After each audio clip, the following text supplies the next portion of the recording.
Hadirin jamaah salat Jumat yang dirahmati Allah Subhanahu wa taala.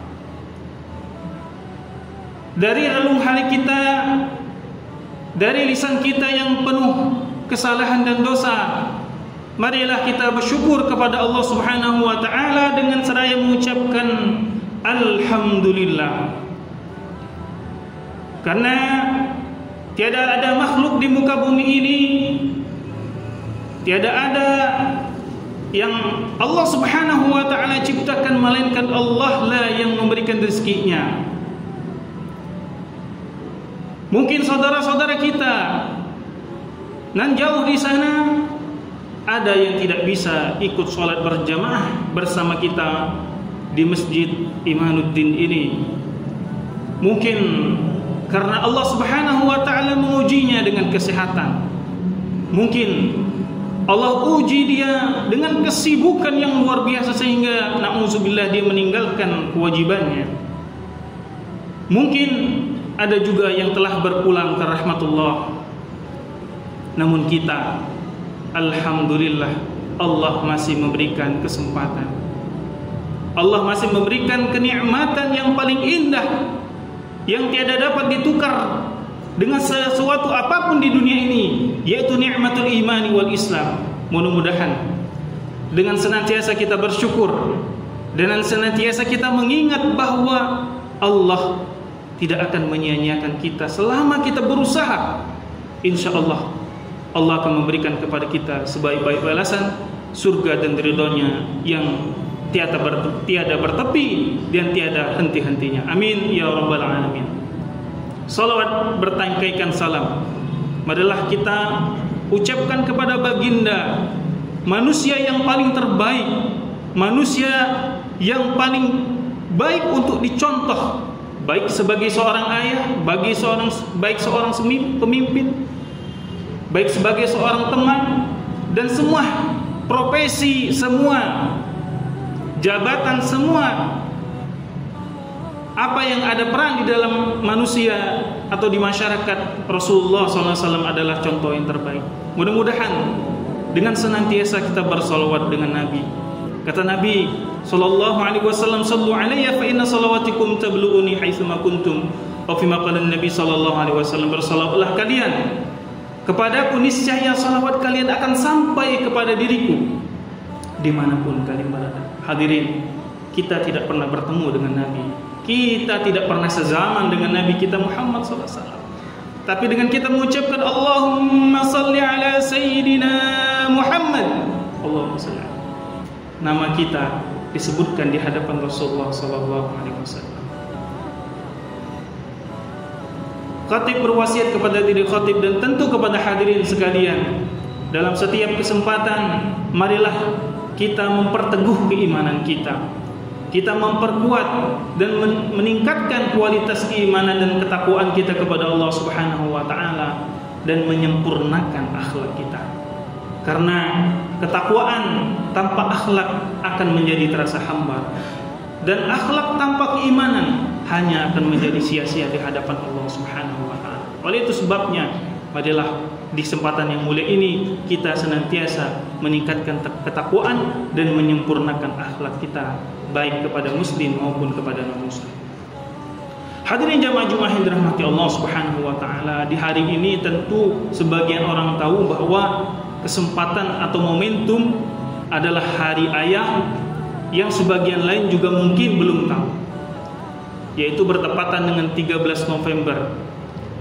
Kalau kita melihat dari kontekstual Al-Quran atau melihat dari bagaimana Al-Quran tentang menghormati ayah dan bagaimana meneladani ayah, maka izinkan khatib pada kesempatan kali ini yaitu mengambil contoh atau mengambil tema 4 contoh ayah tauladan di dalam Al-Quran.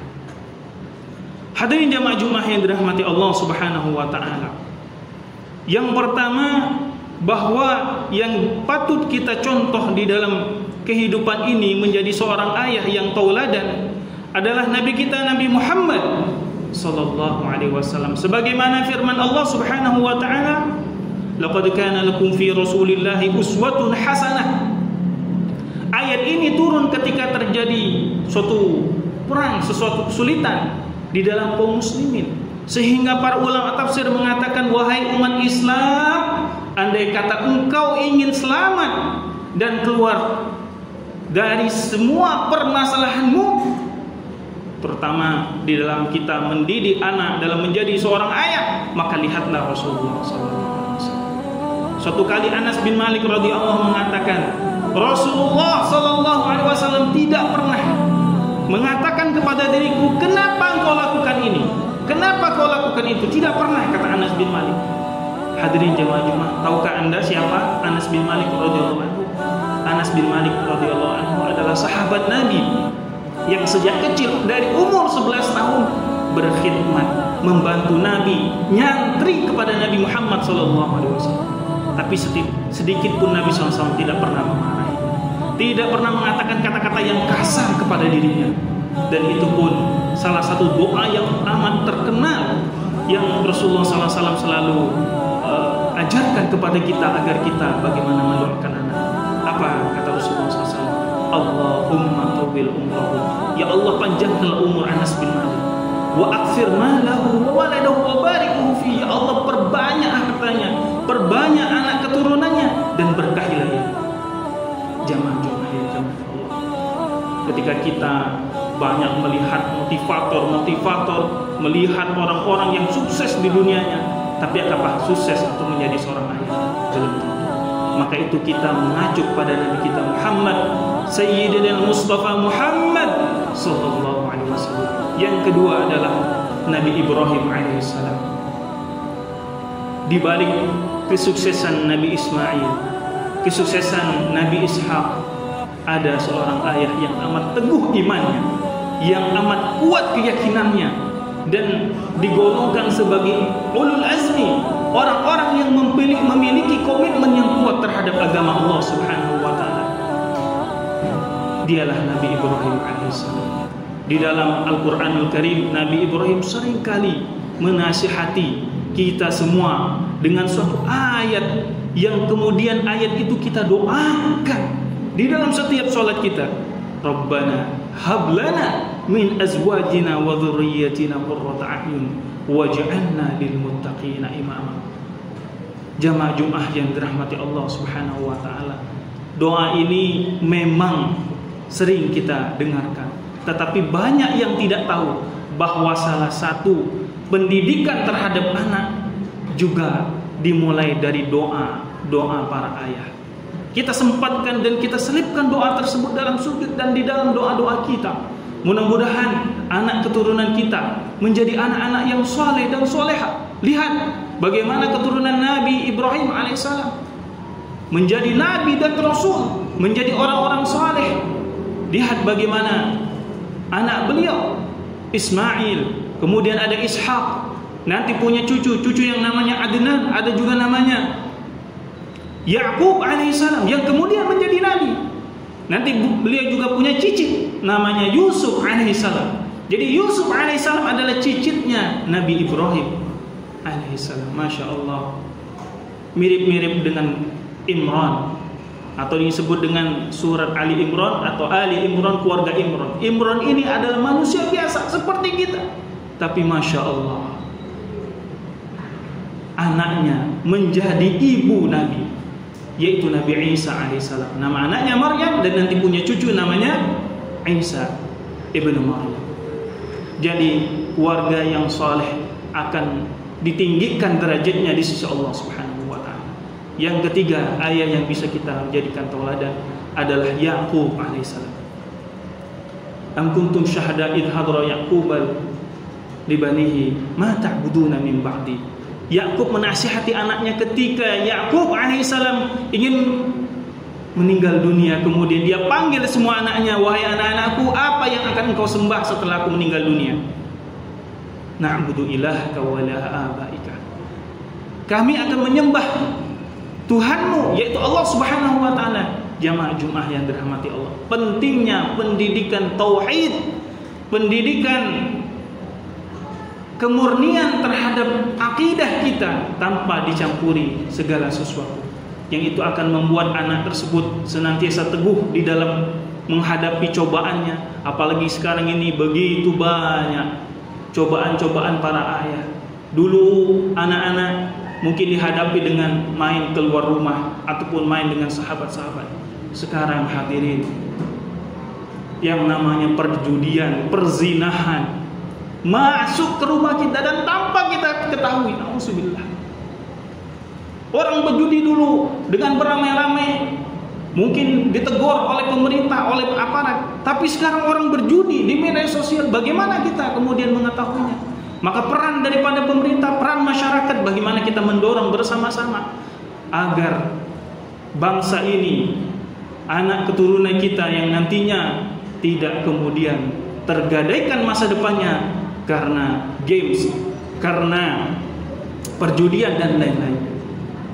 Jamaah Jumat yang dirahmati Allah, dan yang terakhir yaitu Luqmanul Hakim.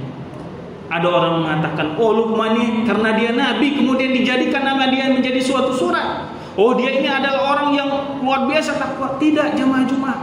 Beliau hanyalah ada yang dikatakan sebagai hamba sahaya. Orang sangat biasa sekali dalam kehidupannya.